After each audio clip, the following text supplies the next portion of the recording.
Any great leader will tell you that leadership isn't something that's just learned through experience. It's also learned by observing people who've done it and done it well. Staying curious and committed to being a lifelong learner is what helps you grow as a leader. In my experience, curiosity isn't just necessary, it's essential.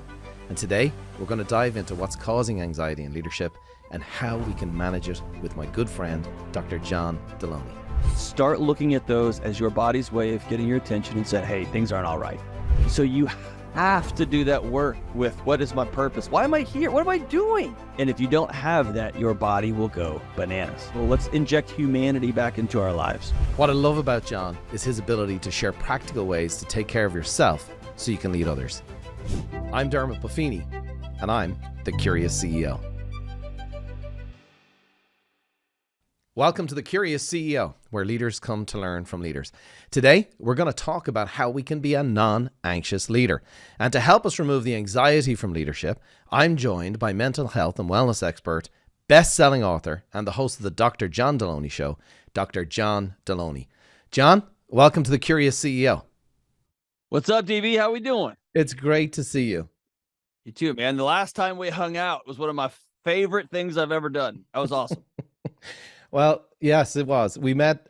We don't know each other a long time, John, but I can tell you, I was so happy to meet you at Entree Leadership last year, have some dinner. And when I was talking about the Curious CEO, I was like, you've got to be one of the first guys that I need to get on here because forget the audience today. I think I need this as on my own personal therapy session. So just let's pretend nobody's listening. Well, even my kids can't get me up to stay up past 9 o'clock. And I think you and me closed that place down. So I needed that in my soul, man. It was good to see you. Good to see you too. Well, John, look, I know you get to work with a lot of people and you have a lot of conversations. And today, our audience are leaders, and we got a great group of leaders, people who are leading their businesses, they're leading teams, they're leading their lives. What do you see and what does cause anxiety in leaders? Oh man, it's kind of a multifaceted thing. I think if I was to look at it and distill it down into a couple of things, I think we've created the loneliest generation in human history. And leaders find themselves out in front often in really uncertain times. So they're driving a boat into water. They don't know how deep it is. They don't know how big those waves are going to get. Mm-hmm. And they've got nobody else in the tower with them. They're all by themselves. And that's never happened before in human history. And so I think that's the first thing. The second thing is, you've heard the stories about how Springsteen's first couple of records didn't do well, and he kept grinding it and kept being on the road. And then he turned into Bruce Springsteen, and how if he were to come on the scene today, he never would exist because he'd get cut by the record label after the first record didn't perform. And so we have a group of leaders now that know their margin for error is zero. It's so thin, whether it's in their personal lives, because we've got these really expensive car notes we can't afford and humongous houses we can't afford. And so if we don't make this many sales, our lifestyle that we've created is over. Or we're working for a company and the company just has no margin. You make one mistake, you're done. We're sitting you down and we're going to go on to the next. And so, and then the third one is our families are a wreck, brother. Like they're a mess. Our kids, our spouses, and it's so chaotic when we get home.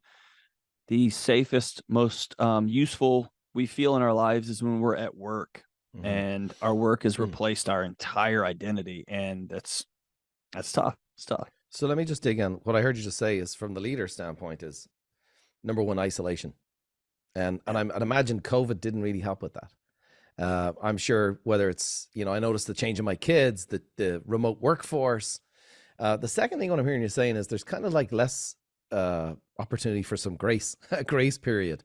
It's either, whether it's comparison, others are winning, or we're judging ourselves or being judged fast.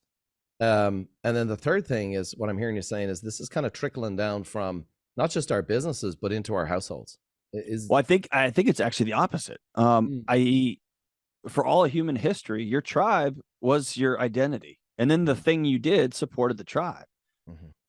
We've cut culturally, we've cut the tethers on educational institutions, on medical institutions, on faith institutions.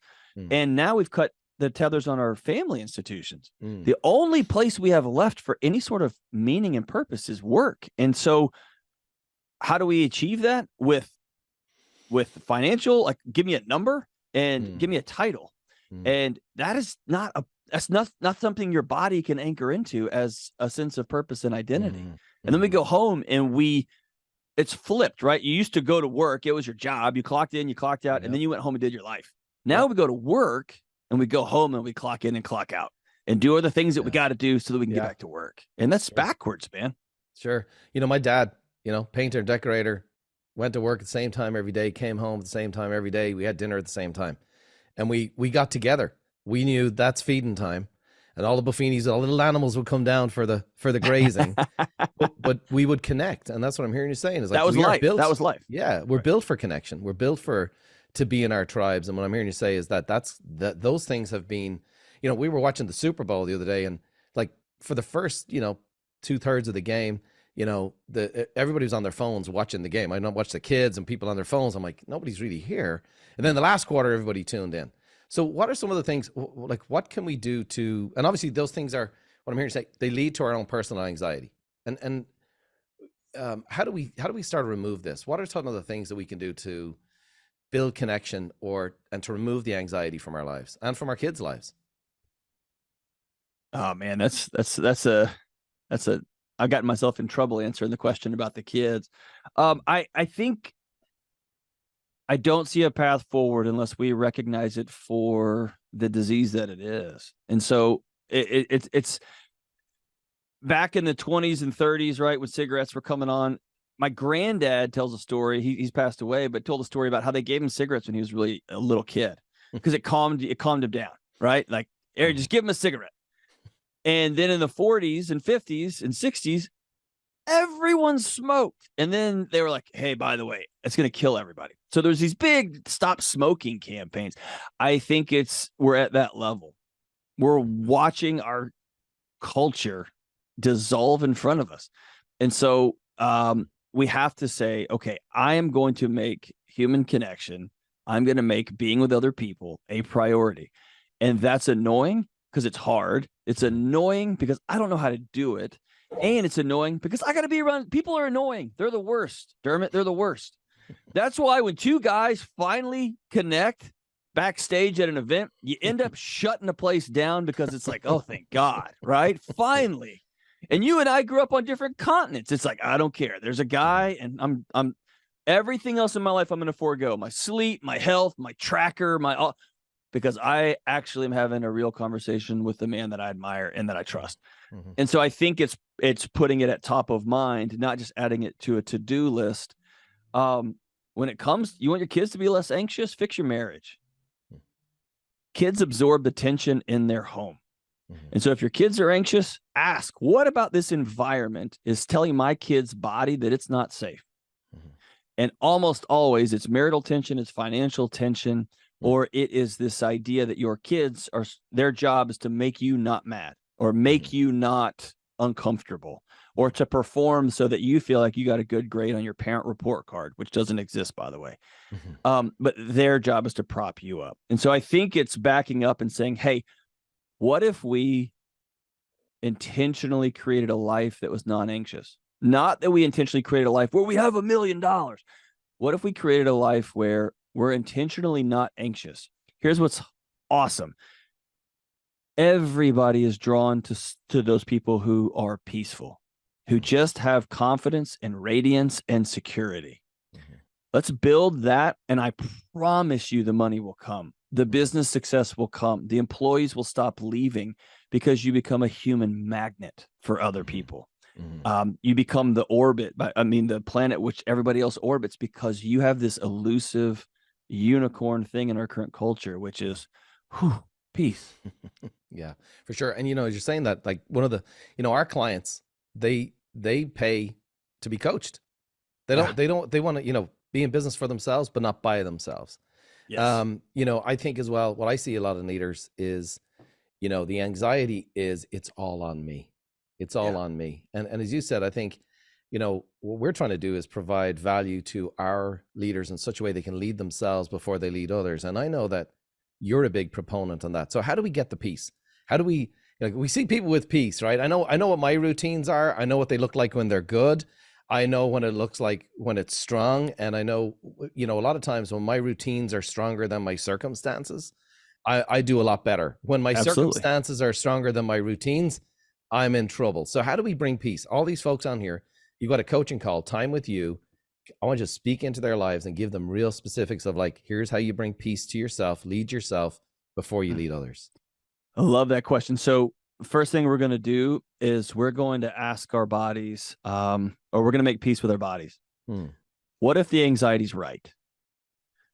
I want us to stop looking at anxiety or stress, chronic stress or burnout. Stop looking at those as things to fix. Start looking at those as your body's way of getting your attention and saying, hey, things aren't all right. So they're your friend. They're a marker, right? You've heard it. They're the light on the dashboard. The gas gauge is not your enemy. It's your friend, right? You got to stop and get some gas. So we're going to stop going to war with ourselves. And then we're going to go to I distilled it down into 6 things, not 6 steps to better abs. That's not what I'm trying to do here. I'm just trying to say there's 6 buckets in your life. And if you will solve for these buckets, your whole body settles in. Number 1, you got to choose reality. These are all choices, by the way. You got to choose reality. We live in a distraction economy. They call it the attention economy. That's bullcrap, dude. It's the distraction. Look over here, look over here, look over here. The whole, no company wants you asking, do you actually need to buy that? Or what's the state of your marriage? Or why does your kid keep slamming the door and not want to talk to you? Choose reality. If you're not living in reality, your body will sound the alarms. The second one is, we talked about earlier, you got to choose connection. I don't care how introverted you are. I don't care how tough you are. I'm a 6'2", 195-pound Texas male. They trained us to need nobody, right? Grow your own cow to make your own leather bootstraps that you pull your own self up by. Like, that's how it's bullcrap. It's a lie. It's a myth. It's not real. You got to choose to have other people in your life. Some people need 1 or 2. Some people need 5 or 6 or 7. Some people need a gang. And these are not internet friends. These are real people like this. If you're a business owner and you're running your business and there's just a few people or it's just you have to have a coaching group like this that you can call and talk to and drop your shoulders and say, oh God, thank God I'm not the only one, right? The third one is, and this probably is the driver of all of them, you have to choose freedom. I see business leaders and moms and dads get so caught up in, well, what's the interest rate and what's the this and what's the that and how does this data point balance this data point? All of that is a distraction. I'm going to solve for freedom. No one will own me. As for me and my house, we are unchained. What does that mean? That means I drive a used car because I will never let a bank tell me what I'm going to do tomorrow. That's my job. I am going to buy a house that is way less than I quote unquote qualify for. Why? Because I'm never going to let a mortgage company push me into making a questionable decision at work that's a little bit on the ethical line because I have to have this sale. I am never going to allow something I'm collecting. I'm never going to allow a travel soccer coach tell my family what we're going to do for the next 14 years worth of Saturdays. Solve for freedom. What do you want and what must be true in your life for those things to come true, right? I am going to unhook myself from all these things. The next one is choose mindfulness. We know that. Here's all that means. We hear that word all the time. It just means I'm going to choose curiosity over judgment. I'm going to choose, I wonder why that guy just cut me off. I hope he can get to the hospital in time. Over, that guy sucks and he's doing drugs, right? I'm going to choose when Dermot makes a joke about me at dinner and it's a little bit sharp, I'm going to choose to ask myself, I wonder if he thinks we're that close that like we can just like razz on each other versus I can't believe he said that. I'm going to choose to ask, why would you vote for Trump? Why would you vote for Biden? Over, you're stupid, you're an idiot, you're a moron, you're so dumb, you don't even deserve to be in this country, right? I am going to, because one of those, look, These all have physiological consequences. One of them kicks off fight or flight, dumps cortisol and adrenaline in your body. You're off to the races. It gives you a stroke. And one of those literally brings your heart rate down. Whoosh. I'm going to choose peace, man. I'm going to choose mindfulness, that gap. There is a moment when you got to die on a hill. There is a moment when I'm going to hit you as hard as I can. Those moments are so rare, right? Yeah. They're not all the time. The next one is health and healing. We could talk all day about this. If your body's not well, if you're struggling with your weight, if you're struggling with what you're putting into your body, if you're struggling with sex and intimacy, if you're struggling with childhood trauma that you haven't addressed, you got to go see a doctor. You got to go see a counselor. The anxiety ringing off the hook because of your childhood traumas that have still tracked with you. Your body's not broken. It's doing exactly what it was designed to do, and that's keep you safe. And so you got to choose health and healing. And then the last one is kind of taking on a life of its own, Dermot. But all of the great psychological theories at the end of the day have some form of, at the end of them, if you do all of these things, you get this thing called self-actualization. You become the shining light on a hill. And what we are finding is the self was never intended to hold up the universe. It can't hold. And so the last one is you have to choose belief. You have to take a knee to something bigger than you. And if me and my family were Christians, I'm not going to prescribe what religious belief. Some of my closest friends are as atheist as the day is long, but they believe in the birth and life and death. And then I become part of the soil. Then a tree grows up. They believe in some process bigger than themselves. Until you do that, when your body believes it is holding up your family and your work and the U.S. economy and the climate and space and Mars and whatever Elon just tweeted, it will crumble under the weight. That is anxiety. Let it go, right? Brilliant. I'm going to choose belief. I'm going to, for all of human history, until about 150 years ago, people walked outside of their tent and they looked up to the sky and they said, "Dear God," or "Dear gods, please rain or my family will die." Fantastic. And then we got running water and we thought we solved it all. We didn't, right? Yeah. So those are the 6 choices, man. It's brilliant. And what I like about those is you can do any of those in any order. That's right. Any order. It's not like a, it's not 1, 2, 3. Yeah. And by the way, for most of us, a couple of them are pretty easy. Like, tell me to go work out. All right, that's fine. I like that. Yeah. Some of them are pretty challenging, and 1 or 2 of them are going to feel damn near impossible. Yeah. Like almost impossible. Yeah. No, and you know, as I said, we could talk for days on this and shut many other places down, and I'm sure we will digging into this. But, you know, I think if you just start with number 6, and what speaks to me is, you know, I got 250 employees. We got over 20,000 clients. We got a lot of stuff going on. And some days I believe the lie that it's all on me. Right. Like, and when I take that lie on, to your analogy, then I'm like, oh, maybe I am God. Maybe it is all on me. But at the same time, is, you know, it's that old learn to talk to yourself rather than listen to yourself. Oh man, that's good. And what I'm hearing you say is you have more control than you know, and more choices than you know. Yeah. Well, and sometimes the most powerful move to make is to open your hands, not clench your fist even tighter. Right. Sometimes, not backing yourself into a corner saying it's either this or this. It's almost never binary like that. So yeah, open your hands up, take a knee and say, I don't know. I need to go get some more information. I can't be responsible. I can be responsible for the culture. I can be responsible for leading and modeling. But dude, if they raise the interest rates to 9%, it's going to be tough, right? I can't always hold the outcome. And so God holds the outcome, right? Or the higher power holds the outcome. That's not my job. My job is to get up and make sure the process is followed. Yeah, no, that's great. It's great stuff. You know, you use the word curiosity. This is the curious CEO. I know. I saw that. How cute, huh? We didn't even plan that. No, but that's my edge. That is my own. That's probably my own education, which is that somebody has figured something out that I'm trying to figure out. Yes. And as you said, seeing people who have, you know, I've got a wall behind me and you can't really see it, but they're all the people who have influenced my life. People who showed up when I had a challenge or an issue. And maybe, as you said, I saw the peace. They had a peace in their financial circle. They had a peace in their leadership and in their business. They had a peace when it came to their families and their, and to, you know, I think, as you're saying, once you're aware of this, you start to you start to meet these people and you start to see these people. And what I found is that there's a lot of people who you connect with.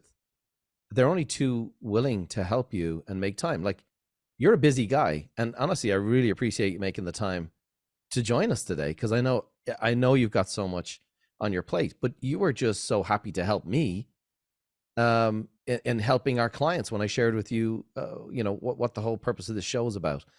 What I love about what you said also is the fact that I think a lot of times you get the compounding effect in your finances. It's fantastic, but compounding can work the other way. If you're, what I'm hearing you say as well is, if you're not right as a leader and you go in for your team meeting and all these, they're all showing up with their little stuff going on and their anxieties, you get that to the factor of 10, maybe 20.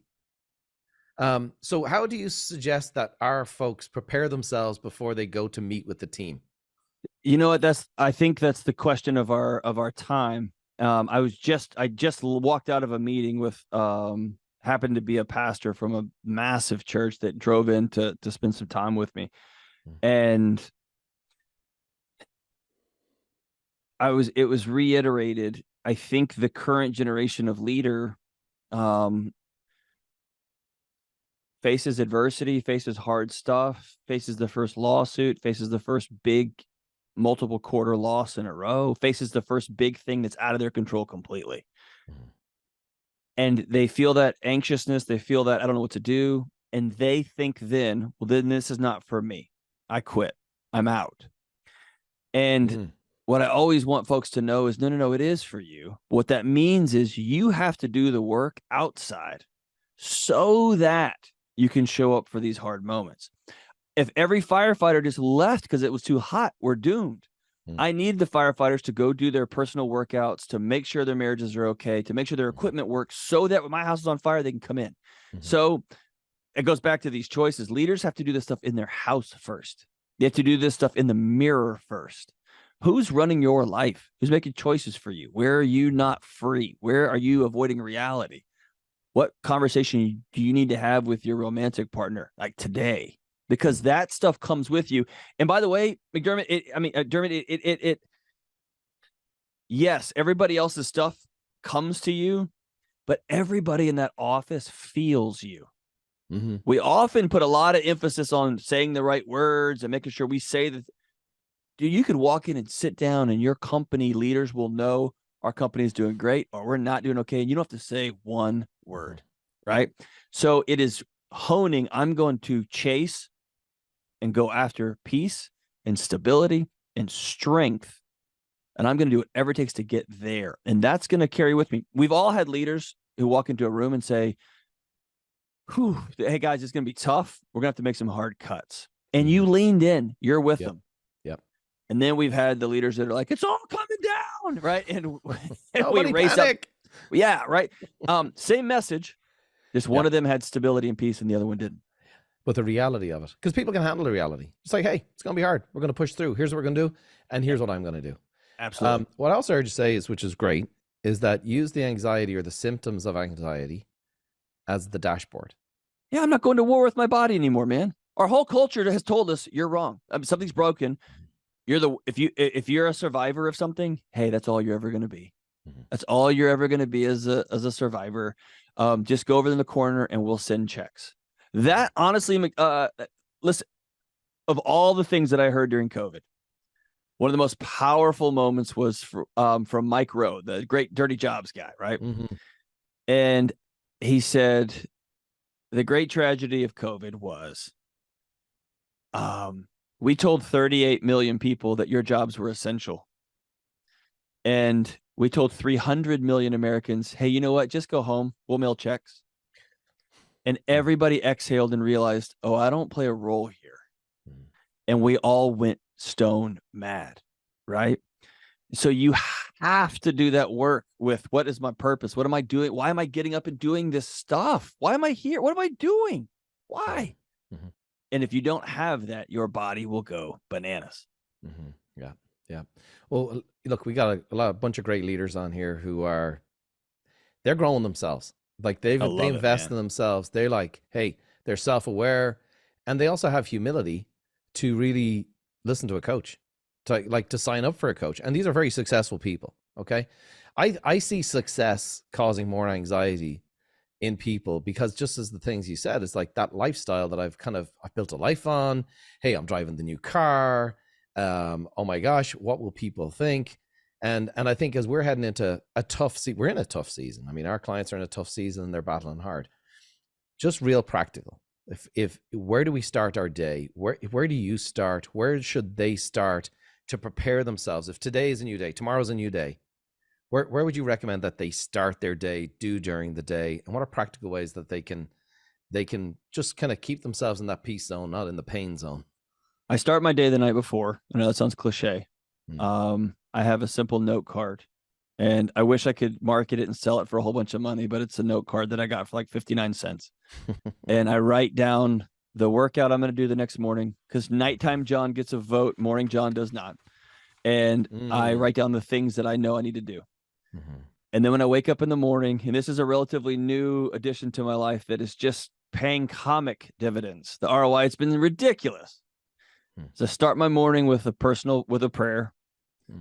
And then I say out loud, today's going to be incredible.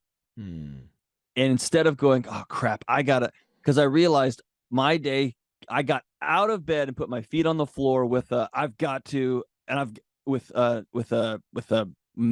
emergency, and simply starting the day with, today's going to be awesome. Mm-hmm. It's going to be fantastic. Here's what I got to do. Mm-hmm. And I'm choosing that. I'm also, for Lent this year, I gave up pessimism. I'm just done with it.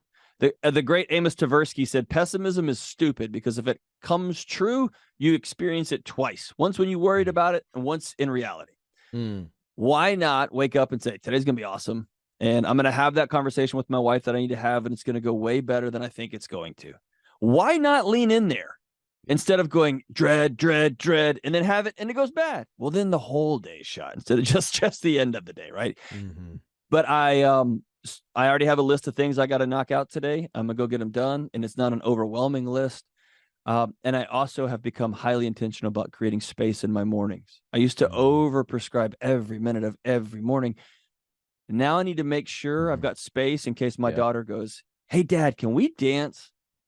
And by the way, her dancing, she wants me to turn on old Poison albums, like the actual vinyl, and bounce around the room like a maniac. She does not want to slow dance. In fact, last night for Valentine's, I said, hey, I brought her flowers. I said, can we dance? And she looked at me and goes, no slow songs. And I was like, all right. She's a chip 8 off the old block, huh? She's 8. We bounced her. Punk we had rocker. our own 2-person mosh pit, but I want to create space so that those can happen. Yeah. When my son just saddles up at the kitchen table with me, and I got my workout downstairs, and he has a bowl of oatmeal, and he goes, so old man, how we doing? I want to give that 10 minutes, right? And not be like, I got to go work out. Bye. Life's way too short for that. And so those are a couple of things that are very practical. Let's inject humanity back into our lives. Brilliant. Well, it's good. And I think for everybody else on here, it's like what I'm hearing is, hey, start your day the night before, but put in the big rocks. Yeah. That are the things that are going to give you that peace, the things that are going to give you that momentum, those things that are going to give you positivity. Because I think once we speak those things to ourselves, we start to speak them to others. We start to speak them. Absolutely. Right. Out of a man's heart comes out his mouth, right? Sure. I love it. And also I think once we're honest with ourselves, like I've closed the door of this office more times going, I have no clue what to do. Now they're outside the door thinking, he's in there thinking and doing some strategery. I'm in here lying on the couch going, I have no freaking idea what to do with this. But I know that. Can I tell you this? This is one thing that coming from the science world, from the higher ed world. I spent 20 years as a professor and a dean of students. The one thing about the business world that I can't wrap my head around is this. My whole life was built on one foundation. I got a guy, or I have a woman. If a question came up and I'm studying the research of the mental health of workers and something came up about cardiovascular health, I know nothing about cardiovascular health. I don't want to know anything about it, but I got a guy. And I would call him and say, help me out. I would call a woman who, when COVID kicked off, I don't know anything about epidemiology, but my friend is a researcher and she uses viruses to attack cancer. I called her and she gave me the rundown, right?